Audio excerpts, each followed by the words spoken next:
right, I don't know if this is working yet. Let me check something on my computer. Was having a little bit of technical difficulties for the last few minutes getting this started. Sweet.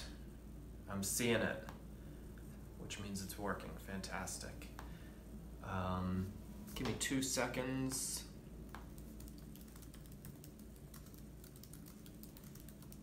I just want to let somebody know that asked inside the open office hours event if we were live yet. I want to make sure he knows we are.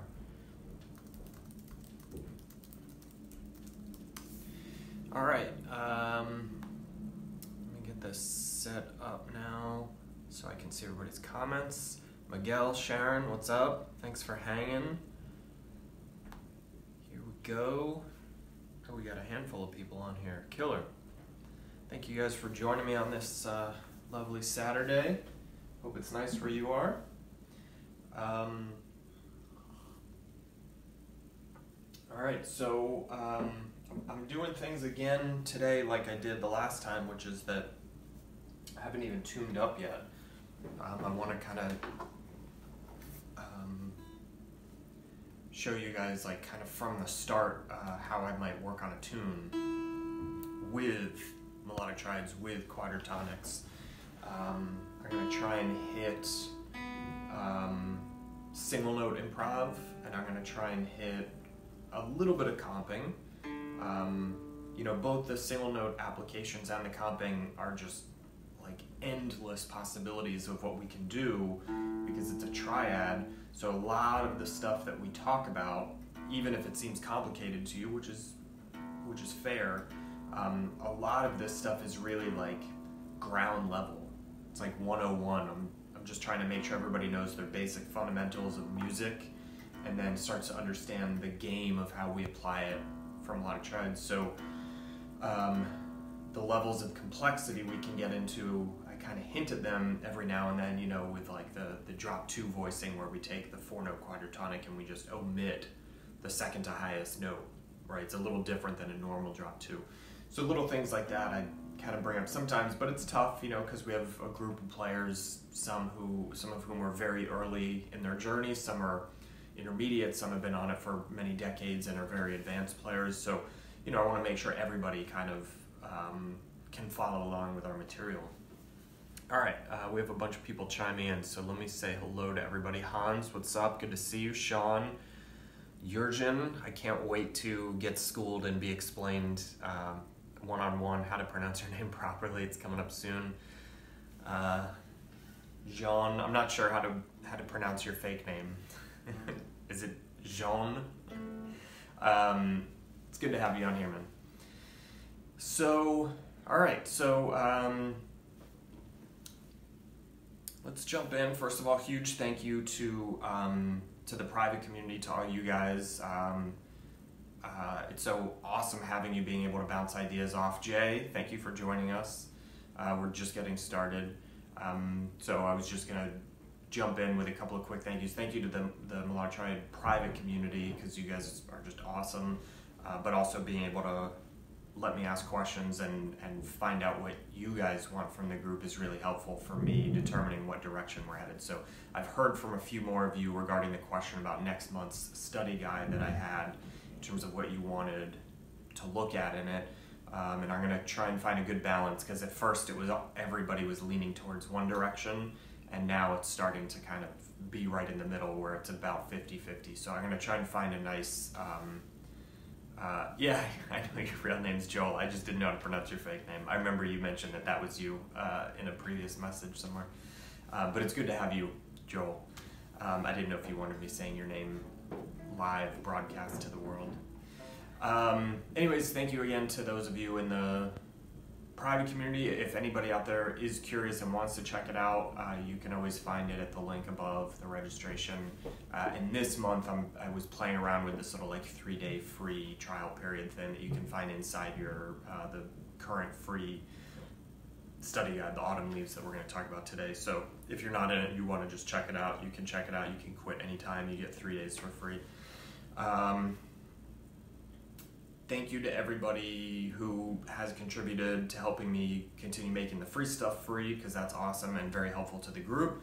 And thank you for just everybody who's here right now. I'm looking forward to this session. Sean, what's up? Adelmo. Paul, good to see you again, man. Hope everything we talked about is making sense and, integrating into your practice time. So let's jump in. I just want to go right into the heart of this stuff.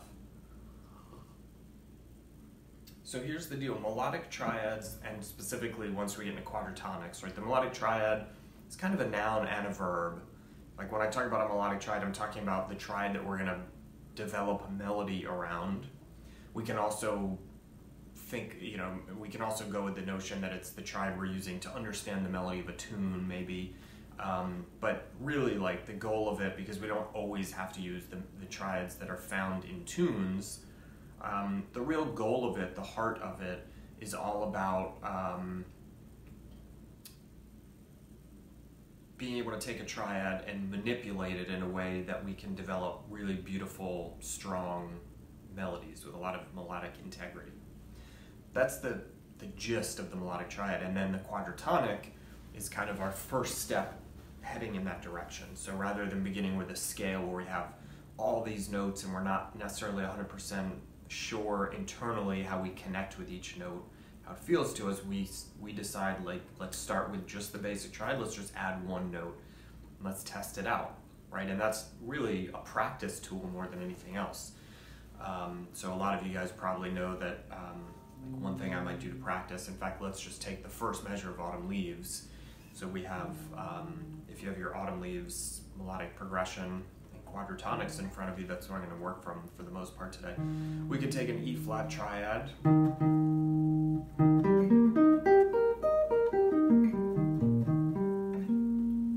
And because we're playing this over C minor, we could just go through and choose all the tension notes that are diatonic to C Dorian, right?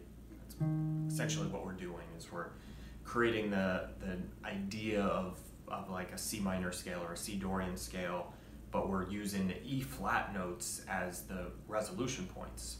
So it's not really C Dorian anymore, right? You could almost make the argument that it's like E flat Lydian, because our root note is E flat, but then we're applying it over a C minor chord.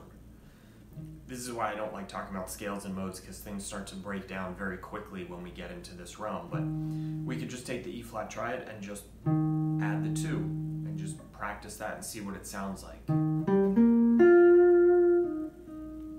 Right? We can pretty quickly start playing, just improvising melody that's going to sound authentic and genuine, like we are really, like there's intention behind it, like not like we're just playing around inside a scale looking for good sounding notes.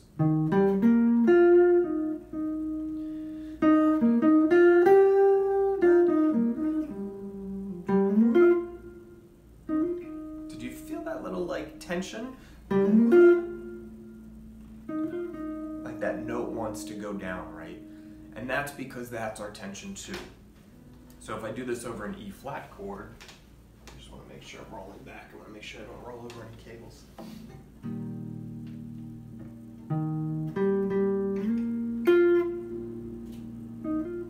Right, that should make perfect sense to our ear, to our intellect, everything.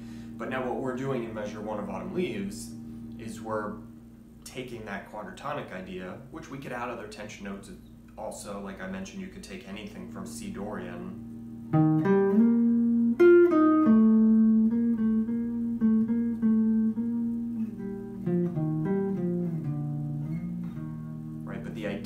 To develop those notes around the E flat triad so that we have some logic and some organization to our sound. Now what we're doing with autumn leaves is we're just applying that over C minor 7. Okay, so here's C minor 7.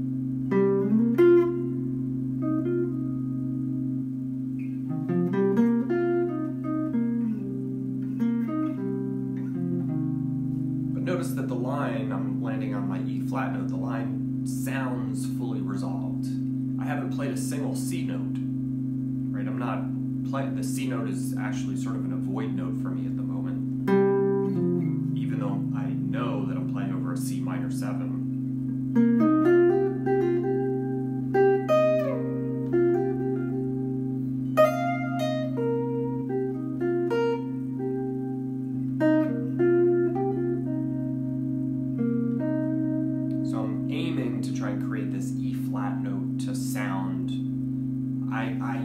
term melodic do.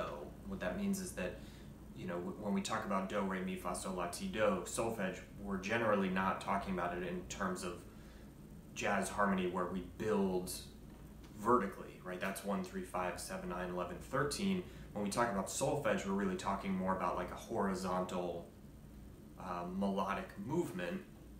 So when I talk about melodic do, what I'm saying is that the E flat feels emotionally like a do should feel, even though we should all know that it's not the root note of the chord. In that particular phrase, it feels the most resolved.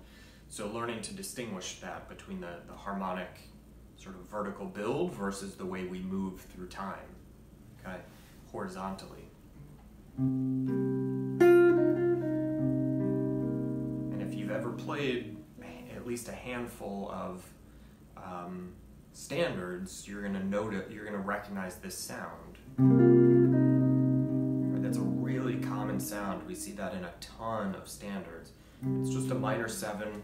If we want to speak harmonically using traditional jazz lingo, it's just a minor 7 with the 11 resolving down to the 3. Okay, there's really nothing that complicated about it. All we're doing is trying to break down the melody to understand it so that we can become playful inside that.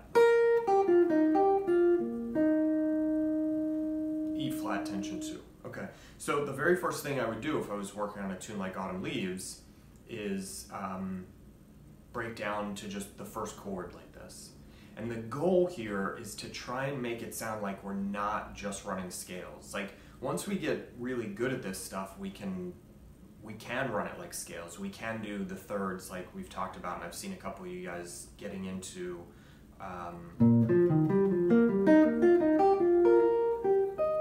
right, we can start doing things like that. I call these speed demons. I stole that term from Charlie Banakis.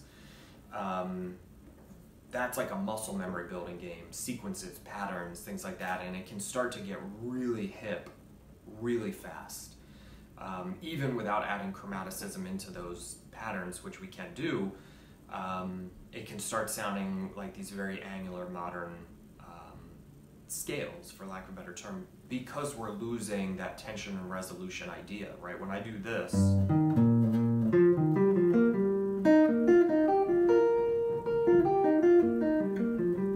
we totally miss out. We lose that sound that I was talking about, that I've been talking about for the last few minutes.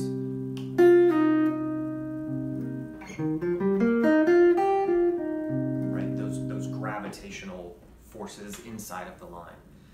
Those are very difficult to express and to hear when we go into the patterns, okay? So the first thing that I try to do, and that I try and get you guys to do, is to let go of the need of using these as scales. Even though we can build them up to scales, we can add a 5th and a 6th and a 7th note, and we can run through them and we can do patterns. The real benefit, in my view, of these is in the distinction between the triad notes and the tension notes. That's where this stuff can help us get to real, like, deep, soulful music making very quickly, because it shows us exactly where those notes are, okay? So, that's just tension 2 resolving down to E flat, but I'm playing it over C minor. In fact, I'll do it without my sustain pedal to give it a more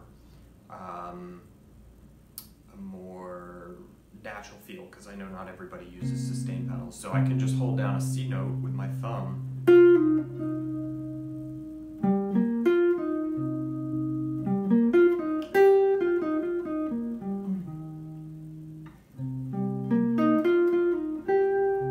Or maybe I'll play the whole shell voicing.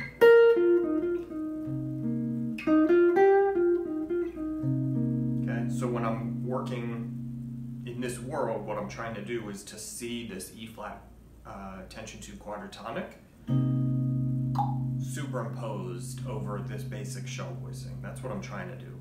Because when we start playing tunes, we don't have time to think about this stuff. So we have to practice the triad and the quadratonic, and then we have to learn to just see it over the shell voicing, so that it's literally, it becomes that left hand and right hand, the piano player. They get to look at both things and can see how they're related. And because we don't have two hands, we have to find ways around that. So my way around that is to just visually connect the right hand of the piano player on top of the shell voicing that the piano player's left hand would be playing. So I look at my shell voicing, and then I just play for a second. And I try and really focus at the beginning just on the tension resolution point.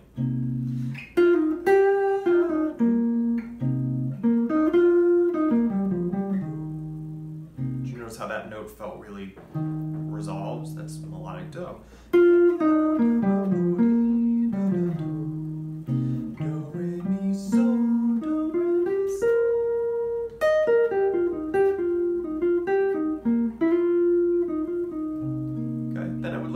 Measure F7. It's an F major triad with the tension flat 7.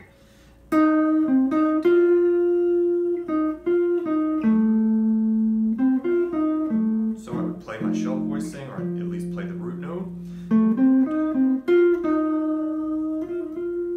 Again, we have to be careful with dominant chords, because this quadratonic is just a dominant arpeggio. Right, it's just 1, 3, 5, flat 7. So what we want to do is be very careful not to fall into the trap, right, of just running through this as an arpeggio. While all these can be arpeggiated and we can create that kind of stuff, at the beginning the real value comes from learning to distinguish between a tension note and a resolution note. Okay, we have melodic triads and quadratonics where the flat 7 of a dominant chord can be a resolution note, and the root note of the chord can be a tension note. In this case, that's not what we have, so we want to learn to take advantage of this. So try not to just see this as an arpeggio, try and see it as an F major triad.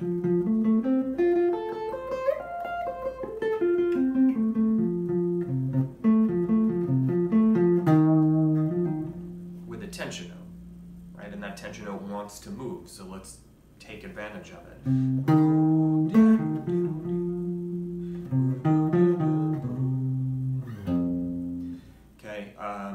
The flat 7 can move up to the root note.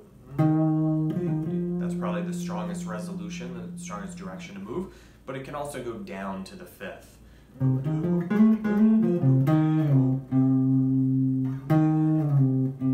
can you hear that?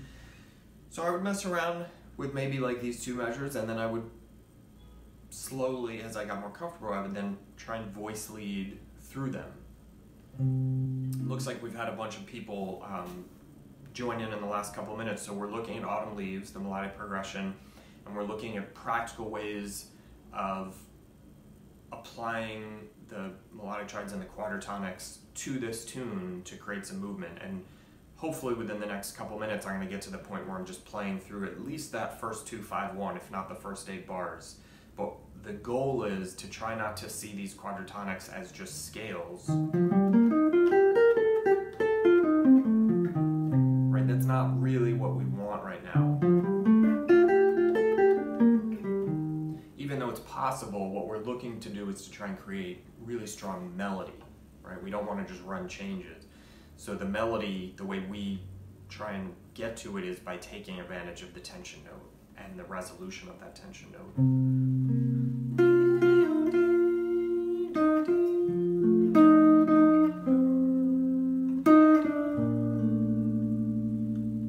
Right? What was that? That was playing C minor. Here's my tension 2, resolving down.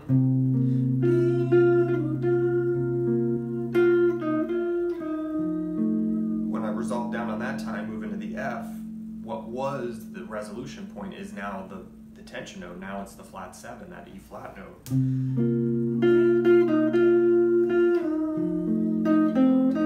So now I give it its resolution, right down to the 5. It's the weaker resolution, but it's still a resolution. And then I resolve to the D note, which is actually the melodic do of the next chord.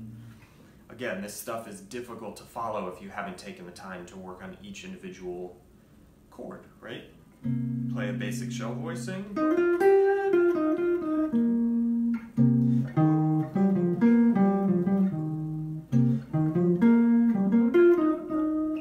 We're just looking for really simple phrases. They can be 2 notes, 3 notes. This is enough.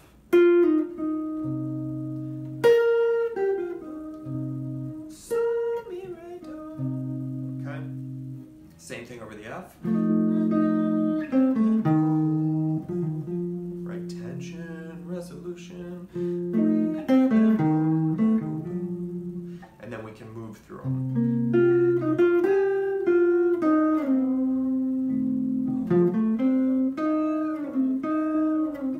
There's tension. And then I resolved it in the next chord in that instance. So we can have tension resolution inside of a single chord, which allows us to create melody within one moment of the music, right? We don't rely on the chord progression.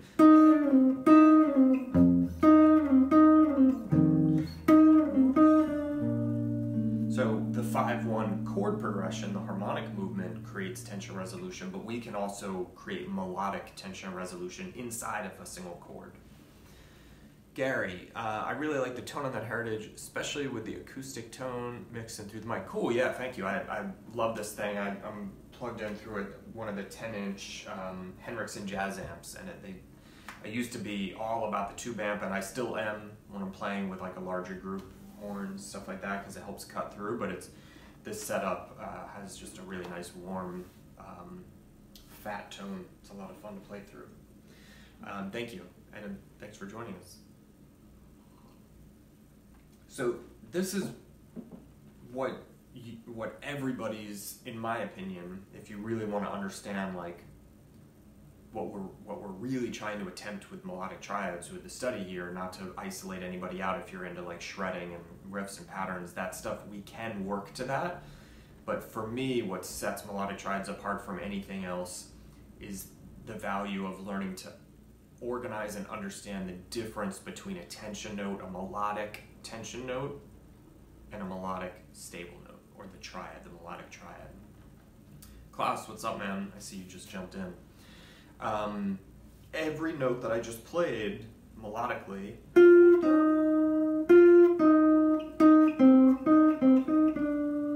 every one of those notes can be said to be in the key of B flat. It's just from a B flat scale, right? But again, if you transcribed it and just saw it on paper and didn't know what we were after, and all you thought was, oh, that's just a B flat major scale, you'd be missing the most important element, which is the emotion, the tension and resolution within each chord.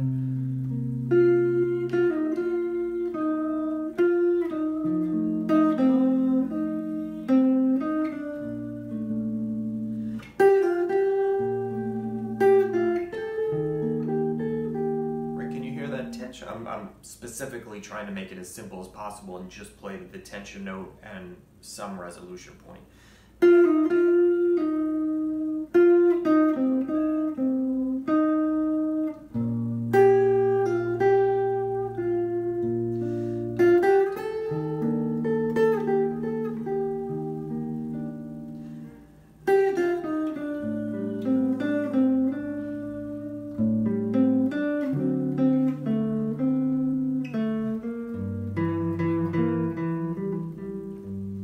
So now I moved on. That was the first 8 bars. But all I did, besides 1 or 2 little passing notes, if the tension notes were far away when I moved, I might have hit a passing tone to get to the next one.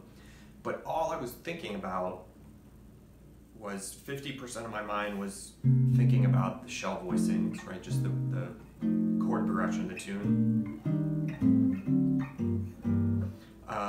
But then the bulk of what I was really thinking about was my quadratonic, make sure I get to that tension note and take advantage of it. That's really the value of the quadratonic. The value, I think, there's 2 parts. One is it's a practice tool. It helps teach us how to sit and be patient and look at the fretboard and understand the fretboard with our ear. Break down scales, break down modes, break down anything we want to. It's like a shovel that we can just, decide where we want to dig, and then we can just start digging, right? It's a shovel for our ear. But then in terms of practical application, as we do that, we get to know the fretboard, we get to know our ears better, we get to know tension resolution better, and then we can apply it over a tune like this, and with very little exploration, we don't have to play around inside scales to look for right notes. We can just find melody really quickly. and not sound like we're running changes, right? I mean, I'm only playing 2 notes on this chord.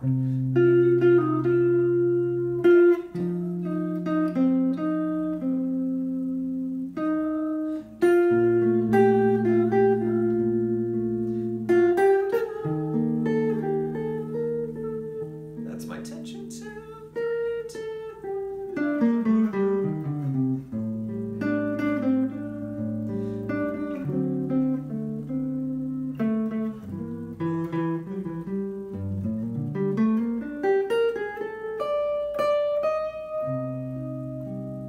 Did you notice how that note felt like just the perfect resolution? I just resolved right into that E flat note, even though I was going to my C minor chord.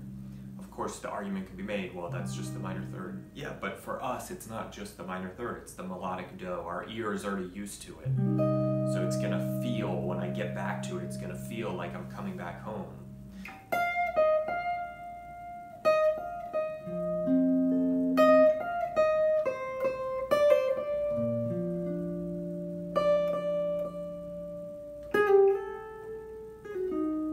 Where am I at? There it is.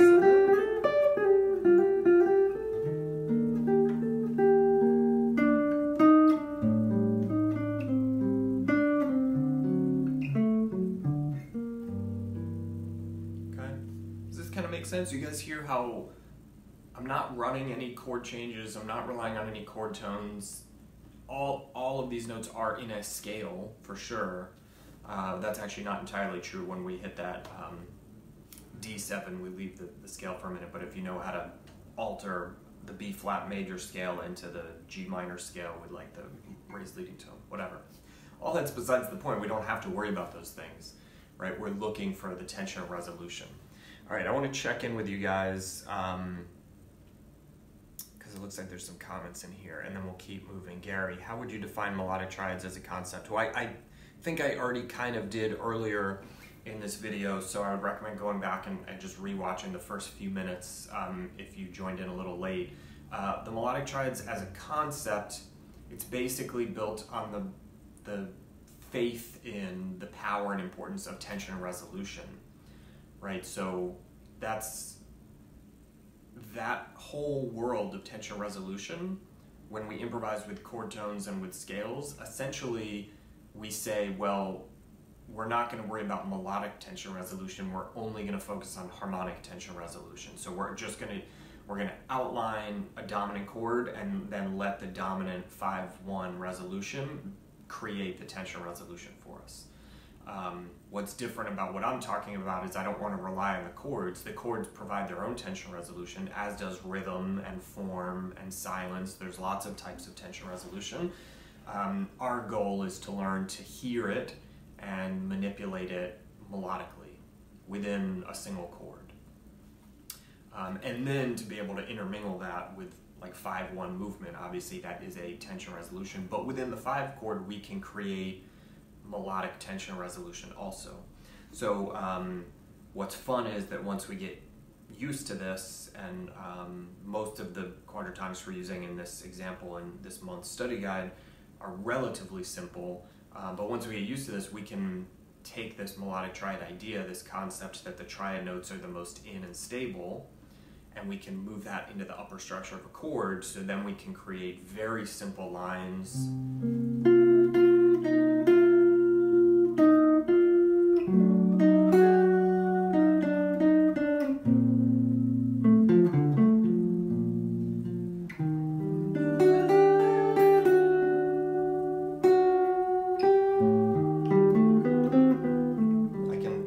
Start using all sorts of quote-unquote upper extensions, but they're all being used to serve either tension or resolution. So it gets us out of the mindset of just playing through chord tones or just scales.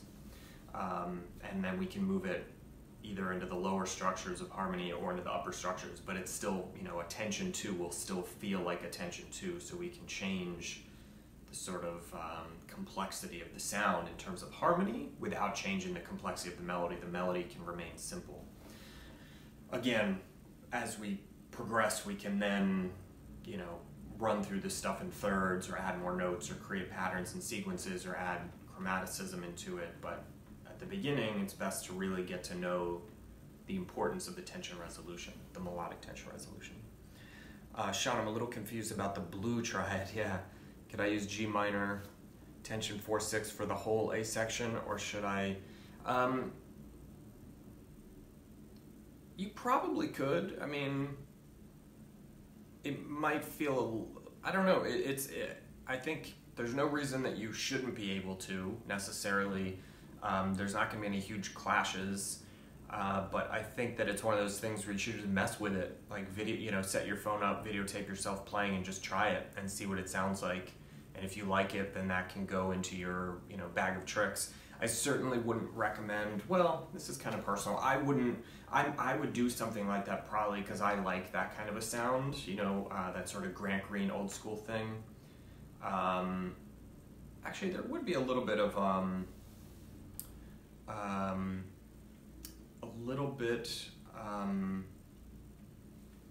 sorry, I just got a notification, it caught my attention. There might be some clashing because the tension 6 of G minor versus the C minor chord has an E natural versus an E flat. But again, it's one of those things that, like, if you've got the backbone to go for it, the attitude and the mojo, you can probably find a way to make it work. But that's why it's important to, like, record yourself trying it and see how it sounds to you. Like, play through a couple choruses just like that and just go back and listen. If you don't like how it sounds, I'm a big fan of doing things because the sound is good versus doing things because the theory idea is neat. Obviously, I'm a big theory nerd. I love theory, but I try not to ever do anything just because my intellectual mind thinks it's a cool idea. I'll try it in my practice time if it's a cool idea, but if it doesn't sound good, then it doesn't sound good. Gary, yeah, no worries. No apology necessary. If you're totally new and haven't looked at our study material yet, there's a link up above the video that you can go and we have a study guide called The Essentials that goes over the basics of making sure everybody knows their triads and the notation we use and the terminology we use. And then we have monthly study guides. And then we do have a private community that you can subscribe to. Our monthly study guides are only available in the month we're talking about them, and then they're like rentals, so then they disappear. The private community, if you subscribe, you get all of our entire archive of the old study guides, and then when new ones come out, you never lose them. So it's July, August is coming up, so this is going to be our 8th study guide coming up in about a week and a half. So if you decided to subscribe, you would get all 8 of those, plus there's like bonus stuff and whatever. I don't want to turn this into like a big sales pitch. But yeah, thanks for joining the group. It's great to have you. Adelmo, totally feeling where you're coming from, yet on my own I find myself feeling rushed rather than feeling the emotion. Yeah, I think that's relatively normal. Just, be patient, sit with one chord. I certainly have spent hours just sitting inside of one chord, and I can't recommend it enough. I still do it. I'm like 3.5 years into this way of playing, and it's still a huge part of my practice. Okay, and I'm trying to get better at like this month. I've started really getting disciplined and focusing on the minor major 9. I'm trying to start using this group not only to teach, but as an excuse for me to go back and continue digging in all this stuff, because the minor major 9 is our tonality this month, and there's near infinite things we can discover about a tonality when we sit with it for extended periods. So I've been doing triad pairs, I've been doing 2-note versions of triad pairs, I've been doing all sorts of variations on the minor major 9 because it's there for us this month. So just be patient, and then also outside of that, also just have fun. Like, it doesn't have to just be like digging a hole constantly every time we practice, but that's the way to really create improvement, is to have like the yin and the yang, the practice time, the play time, right?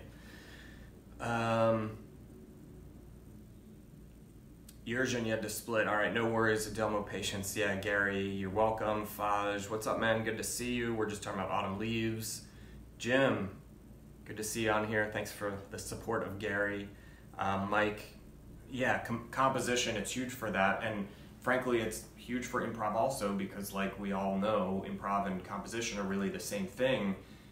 But very often if we improvise with, let's say, a scale, unless we've been at it for 10 or 20 or 30 years and like really, really at it, I don't mean just playing, it's very difficult to have done the ear training work within that scale to know preemptively what we're going to get when we play a certain idea.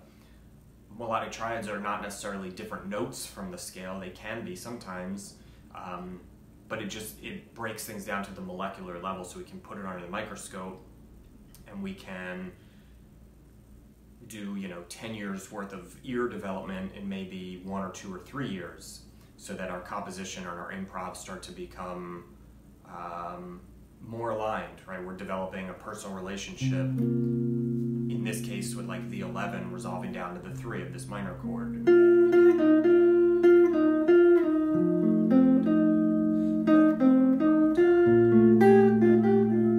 It also just sounds compositional when I improvise this way, because every note I'm intending to play, like I'm using it for the sake of the theme, the idea. And the theme in this case is just tension note, resolution note. I'm not even playing, for the most part, I'm just playing 2 of the 4 notes from our quadratonic.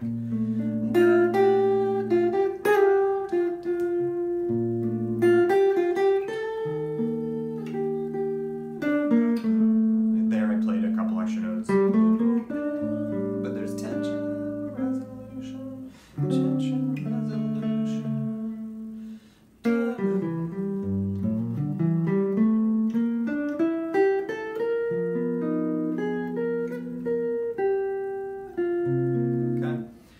Sean, on the B flat major, can you use an F2? You can. If I was going to use an F triad, that gives us what we would call, I'm very anal about chord names because they imply very specific things to my ear. If we put the F major triad over B flat, then that's what I would call a B flat major 9, right? Because the F major triad has a C note in it, and the C note is the 9. So the reason that this becomes B flat major 9 instead of just B flat major 7 is because now the C note, which is the 9, is actually not a tension note. It's part of the tonal universe, the stable notes, right? So when we can just play this triad, and I'll sustain it so you can hear what I'm talking about.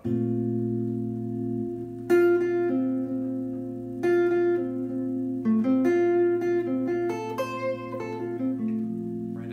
It sounds totally perfect.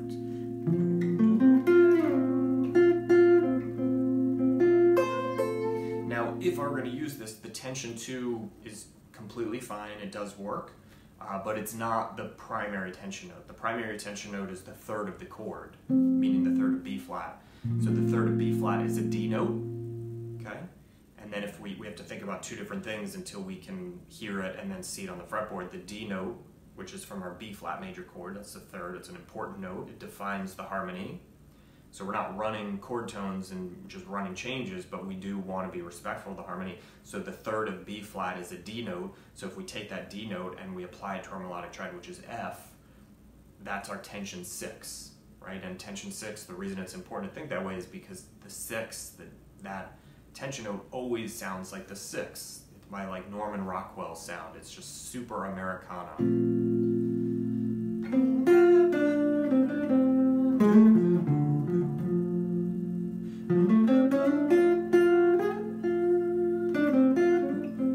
So now the 3rd of B flat is actually, here's a great example of why this stuff is so important and powerful, even though we're still playing all the same notes from a B flat major scale. Now the tension resolution in this melody is that the 3rd, the D natural note, is a melodic tension note. It's not a resolution point. So it's very common to tell people, rely on the 3rd and 7th, which is great advice. It has its place. Or, rely on the 1, 3, 5, 7. Also great advice. Very important to know that stuff. But in this case, the 3 is actually going to block you from discovering the real tonal universe of a B flat major 9, because the 3 is a melodic tension note. Right, you can hear it. I'm using that same theme again. Tension, resolution.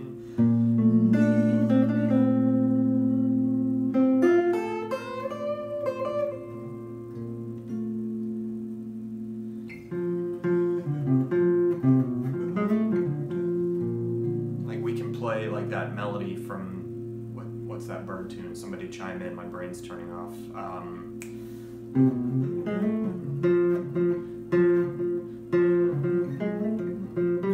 Can't think of the name of that blues all of a sudden. Somebody embarrass me and tell me what that's called. But that's an F major triad.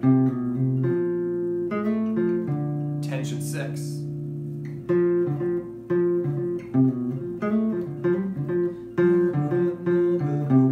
So I can play that over a B flat major 9, and it's gonna sound fucking hip. Billy's bounce, thank you, Jim. I was like gonna kill myself over here. Right, we can put that over a B flat major chord, and if we know how to think in terms of melodic triads, we'll see very clearly. That's just an F major triad, tension 6, and it just works.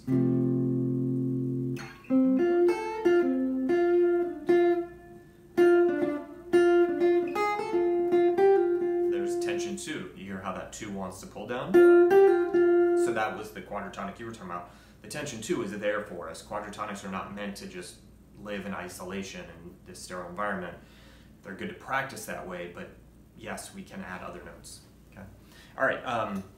Shoot, I spent a lot more time talking. I want to go back and improvise over the first 8 bars. Maybe I'll do the whole tune real quick. I'm going to do the whole tune, and then I want to talk about harmony and comping with this exact same idea. Okay, nothing complicated, but it's going to get you out of being stuck inside of drop 2 chord voicings. That makes sense on the third of the beat. Yeah, cool. Thanks, man. I'm glad it makes sense. All right, so one more time, I'll try and play like the root note, maybe some shell voicings, but I'm gonna focus. I'm gonna be using the quadratonics from this PDF, which again, if you haven't registered for this month's study guide, it's only available for the next like week and a half or so, because we're almost to August. So at the link above, you can register to rent it for free until the month's over. You can subscribe to our private community if you want to have access to all of our study guides. You can find everything you need to at the link above. So here we go. Autumn leaves.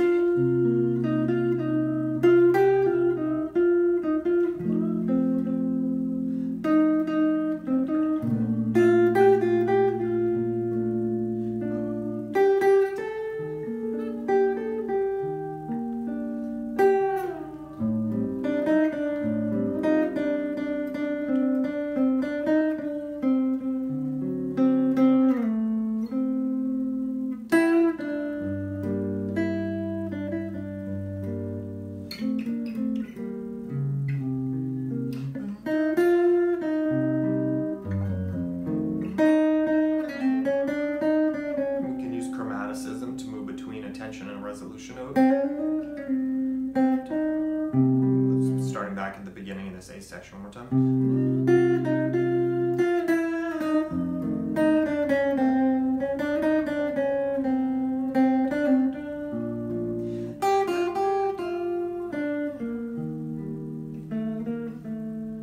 Can you feel the tension too?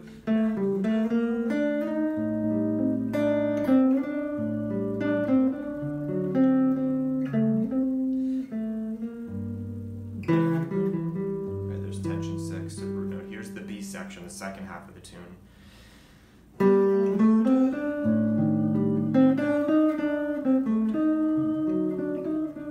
There's the tension flat 2, resolving down to the root note.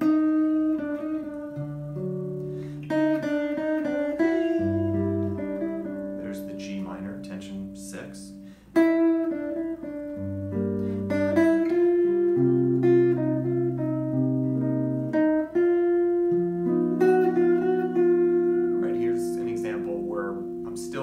Triad, but now we're getting into like an altered dominant sound. This is F7. If you haven't registered for the free study guide, this is an F7, but I'm thinking about a B major triad. Tension sharp 4.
decided not to resolve the tension. I hit the tension and I just stayed there. We don't have to always resolve tension, but we want to be in control of whether or not we're going to resolve it. Right? Can you feel how that 6 wants to pull down, but we don't have to. We can just leave it lingering there. Okay? It's just a couple minutes left, and I want to get to the comping part of this. So there's tons of ways to take this tension resolution idea and actually comp with it. I was actually kind of doing it already just by applying it over a shell voicing, so that's obviously one idea. But what I want to do is I want to actually, let's just go through and play each triad one at a time. But instead of just playing the triad, I want to play the triad with the tension note. Like I'm going to, not, when I say play the triad, I don't mean arpeggiate it like I've been doing. I actually want to play the entire triad as like, as a sound, as a chord. But I'm going to take one of the notes of the triad and I'm going to alter it to what the tension note is. And then I'm going to resolve that tension note. And even that, we don't necessarily have to resolve that. That could be a whole other exercise. Again, there's like a billion different games we could play with this stuff, and each one would yield different results, but because they're all based on the idea of this single triad, we can see the relationship between all of them. They all connect and help the other ones make more sense. But so check this out. Here's E flat, but I'm going to take, let's say, the root note, and I'm going to move it up to the 2. Okay, so we could just use that as a voicing for C minor 7. We could even put the root note underneath it, the C, the harmonic root note. Okay? But what I want to do is I want to actually create movement with these voicings so that we're not stuck inside of just, what do they call that? Like a grip. We don't want to get too stuck inside of grips, even though they're very helpful. So this is just E flat, but the root note is up on the tension 2. Just resolve. Now if I'm playing with a bass player, I might not want to play that note. I might want to let the bass player play that, and I'm going to play something like this. Right? That's totally legit to me. What's that? That's my F major triad, E flat, F. But I go ahead and change the one of the notes to the tension flat 7, and then resolve it.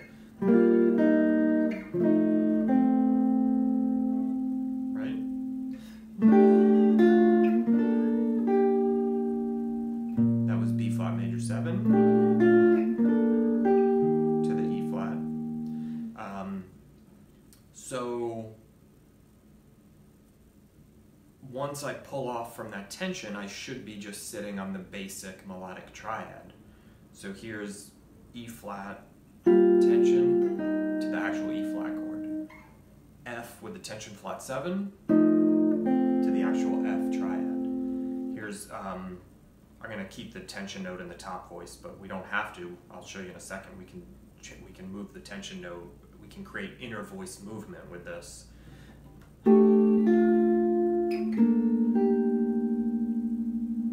Right, you guys with me? That's A half diminished, but in my mind, all I'm thinking is C minor triad. We can play it here maybe instead.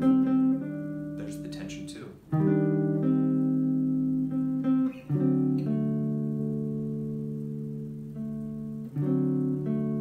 Okay. It's a little low and muddy.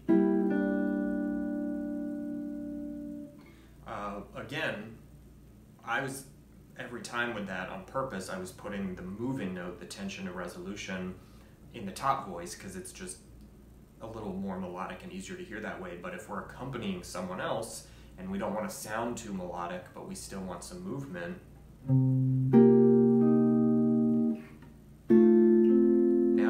now my moving note, my tension to resolution, I'm putting it in the middle of the 3 voices. Right? That's perfectly acceptable. There's nothing wrong with that. Let's see. That one's a little crunchy. I don't know if I like it in that octave. How about...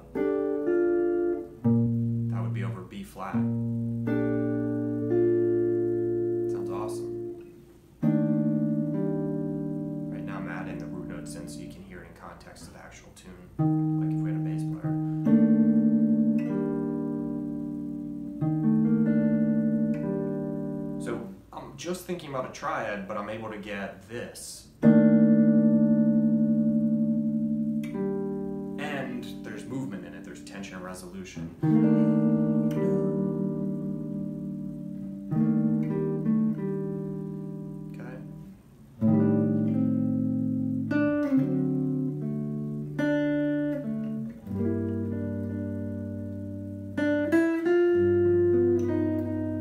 Superimposing like an altered, not an altered, a secondary dominant, and using melodic triad ideas to create tension resolution to keep that theme going as I comp through that part of it. Now, we'll wrap up with this unless anybody has any questions. All of these tension notes are descending, right? But I can also put the tension note underneath a triad note and ascend so that the movement changes direction.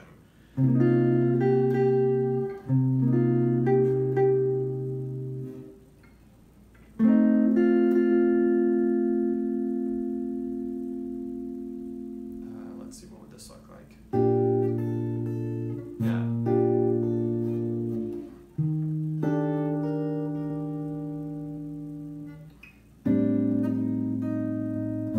Right, that's C minor, tension 2, up to 3.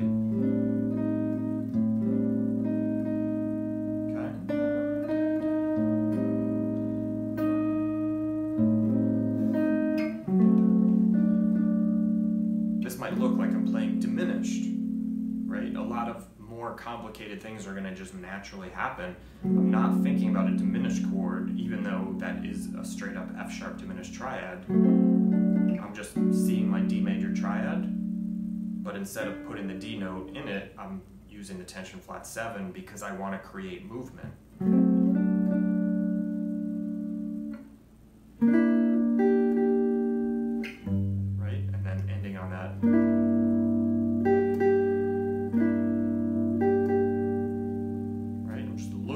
G minor triad, and then I'm just adding that tension flat 6 and moving up from it, resolving up.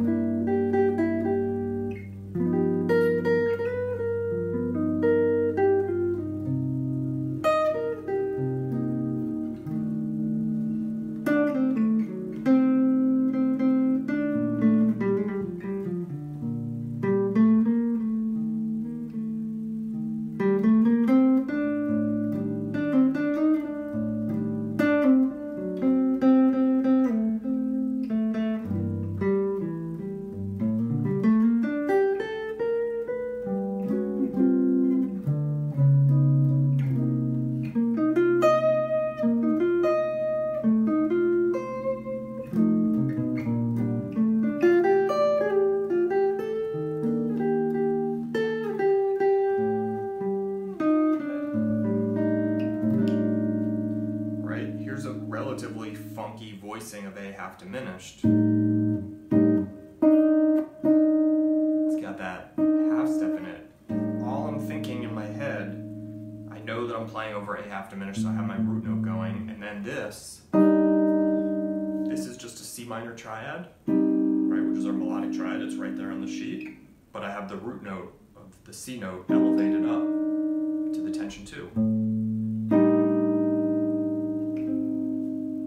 So I can either resolve it and create some really nice, like a crunchy voicing with some nice inner voice movement.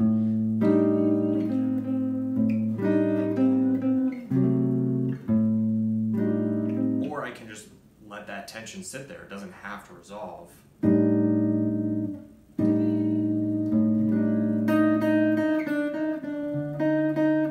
Now I'm onto the D7, and I don't remember where I am in the form, but I know at different parts we have the tension flat 2.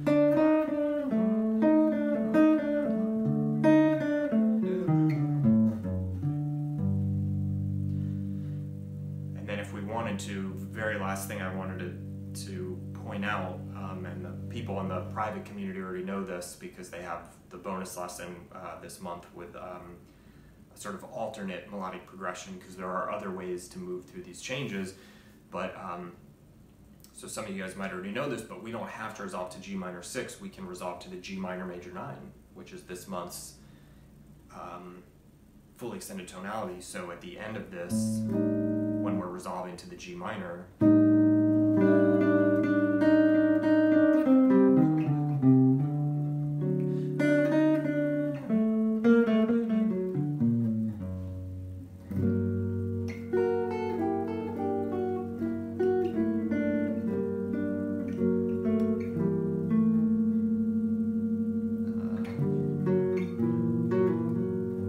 Some of the stuff I've been playing around with recently. These are basically triad pairs. I'm playing D major and E diminished back and forth.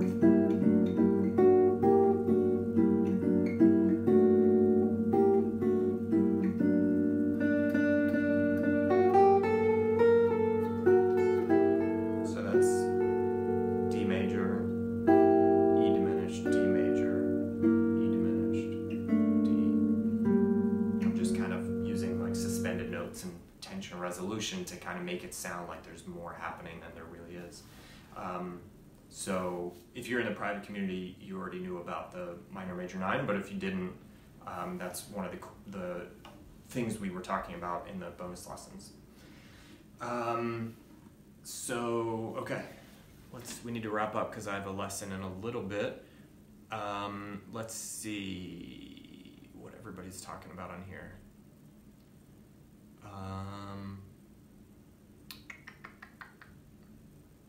Klaus, melody note is A. I think that's why. I don't know. Did Joel say something? Did I miss a comment in here? I was trying to keep my eyes open, but I may have missed something. If anybody wants to chime in and let me know what it was. Miguel, when looking at the shell voicings to find the quadratonics, do you see only root position shells or also inversions? Would you follow the shell chords that you would use to comp to look out where the quadratonics are? In general, when I'm seeing inversion of a shell, like I don't use inversions of shell voicings super often. It's pretty rare. I mean, I do use inversions a little bit here and there, but I don't want to say anything that's not true. And I'd have to like really think about whether or not I actually do think about inversions, because like sometimes like I might take like a D7 and I might put the 5th in the root, but a lot of times when I'm doing that, I'm almost, I don't know if this is true, I think I'm kind of thinking more from the standpoint of the relationship between diminished and dominant. So I'm kind of seeing both the dominant and this diminished at the same time, because they both perform the same function, which is to get me to my G minor 6. In general, I would probably say that when I'm looking at the quadratonics over a shell voicing, I primarily am just looking pure root position. I have like 2 to 3 positions that I kind of think about when I'm applying things to chords, and then I have all these extensions off of them. So it's not just 2 or 3 things, but I primarily look at some people call this the E shape or the root 6 chord. So like let's do it in G minor. So there's G minor, and for me, I see right that triad over it. I can also, like, that's an extension of it. It also extends backwards. So I have that one, and all of those extensions could be turned into their own individual positions. There would be nothing wrong with that, and it might even be a good idea. It's just, if I'm being honest, I don't know that I necessarily think that way when I'm playing. So I see that, because that pretty much covers like the open string all the way up to about the 8th fret, and then I have the root 5, right, or some people call it the A shape because it looks like an A minor chord, and then I have this one,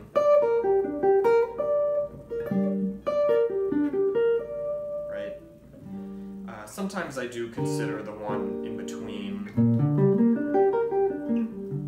as its own little thing, but primarily I focus on the root 6 and the root 5, and then seeing the little extension notes, like how they move back or up the fretboard.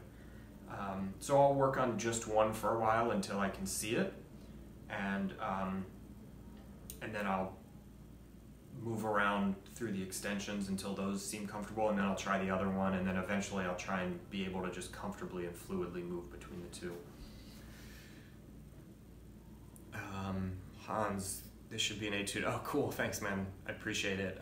It was all improvisation, and if you thought it sounded really good, I'm glad to hear it. I really wasn't doing anything anywhere near beyond just the most basic elements of what melodic triads is all about. I was probably just doing it at a slightly more advanced comfort level than maybe where a lot of you guys are at, which is totally normal and fine.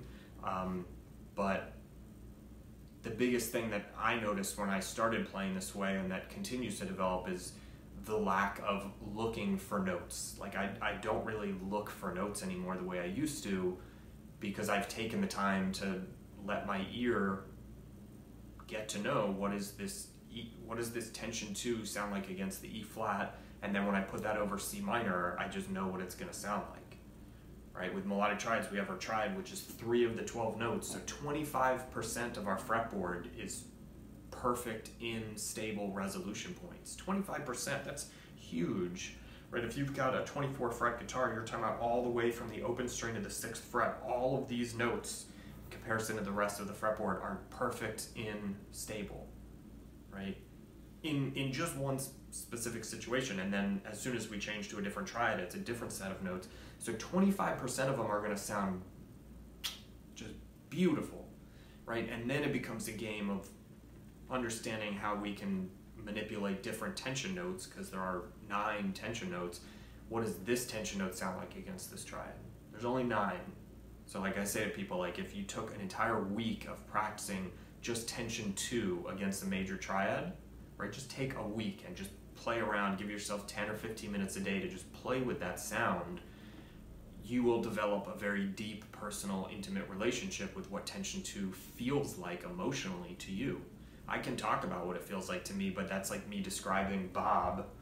Like, here's Bob, he plays guitar, he's a pretty nice dude, he's hilarious, cheesy jokes. Like, I can tell you all about what Bob is like to me, but he's right here. Like, ask the dude out for coffee, you know? Get to know him. Like, ask him some questions, listen to his life story. The more time you spend with Bob, or Sally, or whoever, right? We're just talking about tension notes. The more time you spend with these sounds, the more you'll develop your own relationship with their personality. And then they just become, then you can just use them when you're playing, because they're there for you. That might be a little bit out there, but that's a metaphor I think about a lot with this stuff, is just treating them like people and trying to get to know them. So if it sounded like an etude, my point was that it was really just that I was totally out of the way. I was just giving the tension notes. I was throwing a tension note into the mix because I knew it would create a disturbance, and then I was letting the tension note, Bob, have exactly what I know he wants. Bob likes to go to baseball games, so I went to a baseball game with him, right? I didn't force him to skip the baseball game to go see a Broadway show. That's me doing what I want.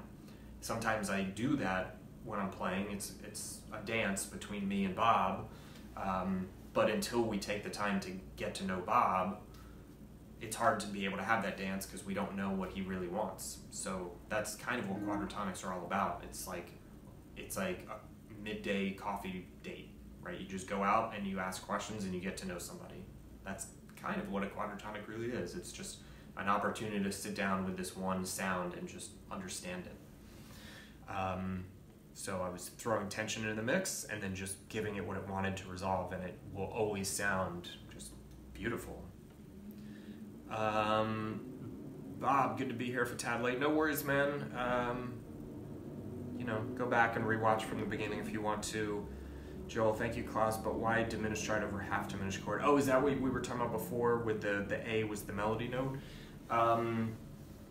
Because the melody of the tune was structured differently over that section. So one of our options when we're playing over A half diminished, a very standard one that most people would recognize, is the C minor triad.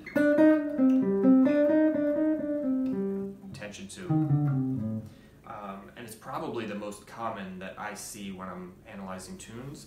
But yes, sometimes if the tune, like this, does not have the A note in it, right? This doesn't tonicize the root note of the chord. We can add the root note, but did you hear how that note sounded tense? Right, it wanted to move. That's an A note. That's our harmonic root note. We're playing over A half diminished, and in that, the way I was phrasing there, the A wants to move. Okay, but if the melody is phrased in such a way, let's see, what is the melody in that section? Where did I do that? It's in the second half somewhere. Oh, it's right at the beginning of the second half.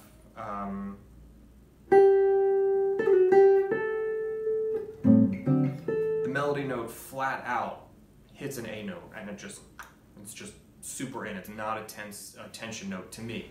We could mess with it and try and make it sound like a tension note, but to me,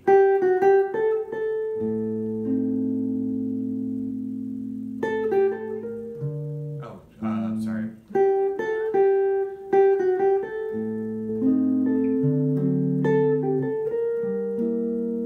Right? That's A. So when I was coming up with that measure, the A diminished from my melodic triad, my thought process was, okay, what triad includes this note, this melody note, and works with the harmony? So the melodic triad is sort of like a bridge that connects the two. It helps define the harmony, but not at the expense of the melody note. Its purpose is to embrace what the melody's doing so that the chord progression and the melody kind of meld into a singular sound, a singular unit, which is what I refer to as a tonality. Okay, that's the idea. In other places in the tune, when we get to the A diminished, we don't see the A note in the melody. So either of those can be used, the C minor tension 2 or the A diminished tension 4. Either of those can be used when we're improvising, but they create different notes, and when we're trying to improvise specifically around the melody of the tune, I wrote it differently because the melody behaves differently over those chords. Okay, let's keep moving forward because there's a bunch of comments that I haven't hit yet, and then we need to wrap up. Jim, thank you. I hope you have a great day too, man. Thanks for coming and hanging with us. Hans, the first three notes are the same. I'm not sure what, maybe between the C minor and the A diminished. I'm not sure yet. There's a lot of overlap notes. The difference is whether we're tonicizing the G note, right, which is in the C minor way of doing it. The G note over an A half diminished is the flat 7. Or if we use the A diminished triad, then the G note is not tonicized, the A note is tonicized. Miguel, makes sense. You're welcome. Jay, thanks for this. Looking forward to diving in as soon as I find time. Totally understand that, man. It's a struggle. Faj, that really pays off. I'm not sure what really pays off, but I agree.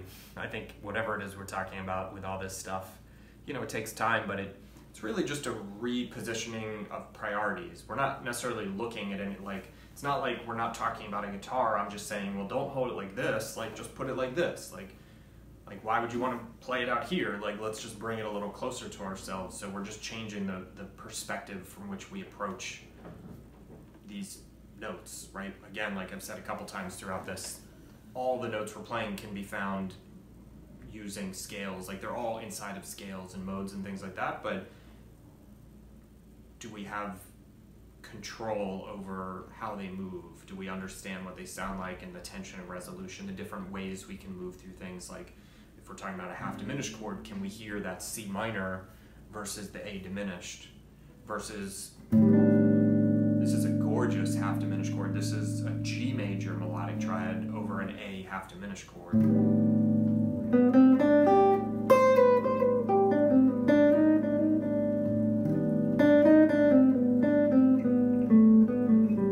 Right, you notice how that note sounds, that sounds like the most stable. That's our melodic do. It's a G note over A half diminished.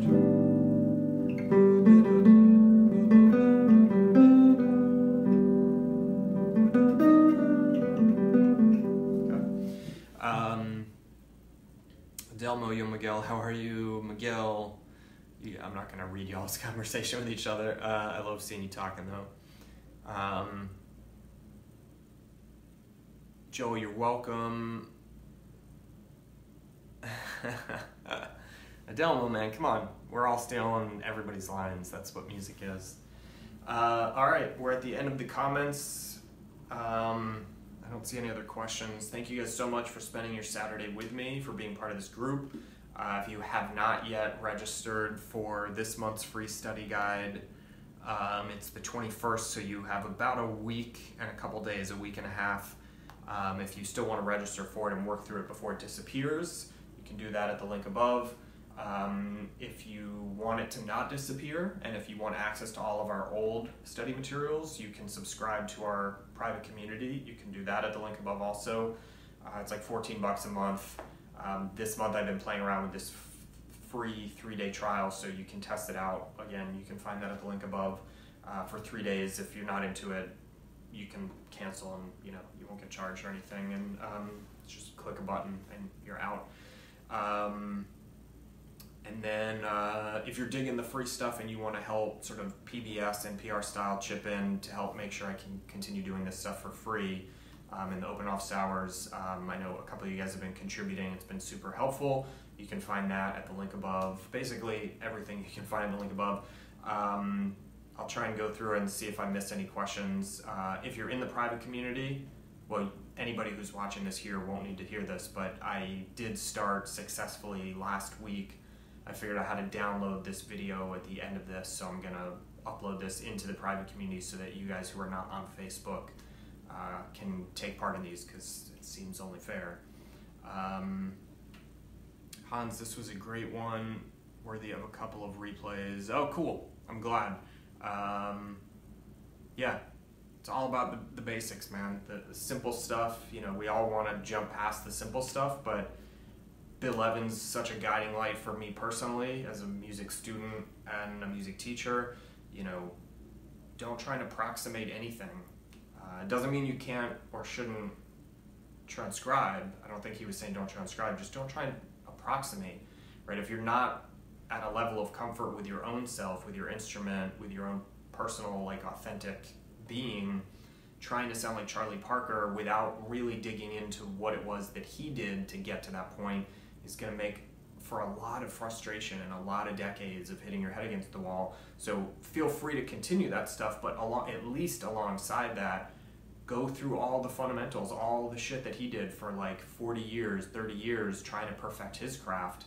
Don't overlook getting into the mud and building that foundation, because that's really ultimately what's going to not only allow you to get where you want to get, but it's going to do it in a way where everything makes sense together. It's all connected, right? Our comping is the same as our improv, is the same as our chord movement when there's actually lines moving inside the chords. It's all the same stuff. So if you build the foundation with fundamentals and basics, then it's easier to see how it's all connected, and it's easier to never really get stuck in a rut, because there's always a new level that we can build on top of our pre-existing structure. So always go back. I still to this day work on with a metronome.